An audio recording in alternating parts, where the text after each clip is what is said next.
মিথ্যা বলার নাম অপবাদ। কারণ আমি বানায় বানায় দোষ চর্চা করা তো অপবাদ, যেটা বাস্তব সেটা বলেন না আমি বিপদ। এজন্য একটা হাদিস শুধু মনে রাখবেন, নবী বলেছেন কিয়ামতের দিন অধিকাংশ মানুষকে জাহান্নামে নিক্ষেপ করবে তাদের মুখের ফালতু কথাবার্তা। ওয়াহাল ইয়াকুবুন নাসা ফিন নারি আলা উজুহিহিম আও ক্বালা আলা মানাখিরিহিম ইল্লা হাসাইদু আলসিনাতিহিম। এজন্য একটা হাদিস শুনিয়ে শেষ করি।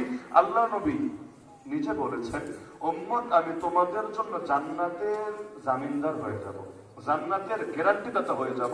তবে শর্ত হলো তোমরা আমার জন্য দুইটা জিনিস হেফাজতের গ্যারান্টি দিতে হবে, দুইটা জিনিস হেফাজতের জামিনদার হতে হবে। সহজ ডিল। আমরা দুইটা জিনিস হেফাজত করব, নবীকে গ্যারান্টি দিব, নবী আমাদের জন্য জান্নাতের গ্যারান্টি দাতা হয়ে যাবেন। পারবেন না মাত্র দুইটা জিনিস হেফাজত করতে? কি কি?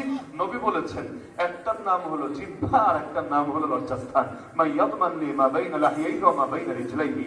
প্রথম অঙ্গটা আছে দুই চোয়ালের মাঝে, দ্বিতীয় অঙ্গটা দুই পায়ের মাঝে।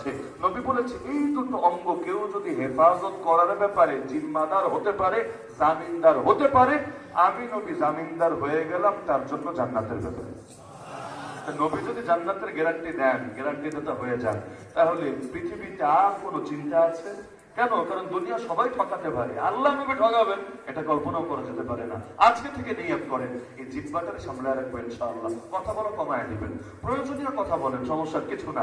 বাকি টাইম সম্ভব হলে জিকির করেন, ইলমি কথা বলেন, না হলে মুখটা বন্ধ রাখেন। মুখ যত বন্ধ বেশি রাখবেন জান্নাতে যাওয়া সহজ হবে, কথা যত বেশি বলবেন জাহান্নামে যাওয়া সহজ হবে। কথা বললে মিথ্যা হবে, কথা বললে গীবত হবে, কথা বললে চগলখড়ি হবে, কথা বললেই বিভিন্ন ধরনের অশ্লীল কথা, পাপের কথা বের হতেই থাকবে। মুখ যত বেশি বন্ধ রাখবেন মনে করবেন জান্নাতে যাওয়ার পথ সহজ হচ্ছে। পারবেন তো ইনশাআল্লাহ? এজন্য নবী বলেন প্রকৃত মুসলমান সে যার জিহ্বার হাত থেকে অন্যান্য মুসলমানরা নিরাপদে থাকে। এই যে দুটো হক নিয়ে আলোচনা করলাম, এক হলো আল্লাহর হক আর এক হলো বান্দার হক। এই দুটো আদায় করার চেষ্টা করবেন ইনশাআল্লাহ। আর বাকিটার জন্য আল্লাহর কাছে মাফ চাইবেন যে আল্লাহ আমার যতটুকু সাধ্য ছিল করেছি, বাকিগুলো তুমি মাফ করে দিও। রব্বানা তাকাব্বাল মিন্না ইন্নাকা আনতাস সামিউল আলিম ওয়া তুব আলাইনা ইন্নাকা আনতাত তাওয়াবুর রহিম। ইনশাআল্লাহ আল্লাহ আমাদের দুনিয়াকেও সুন্দর করবেন, আখিরাতও সুন্দর করবেন। আল্লাহ রাব্বুল আলামিন আজকের এই মাহফিলকে কবুল করুন। যারা অত্যন্ত পরিশ্রম করে আজকের এই মাহফিলে আয়োজন করেছেন সবাইকে জাযায়ে খায়র দান করুন। আপনারা যারা কষ্ট করে দীর্ঘ সময় ধরে বসে আছেন, রাব্বুল আলামিন সবার নাম জান্নাতুল ফেরদৌসের লিস্টে অন্তর্ভুক্ত করুন। আমিন। ওয়া আখিরু দাওয়ানা আলহামদুলিল্লাহি রাব্বিল আলামিন। সম্মানিত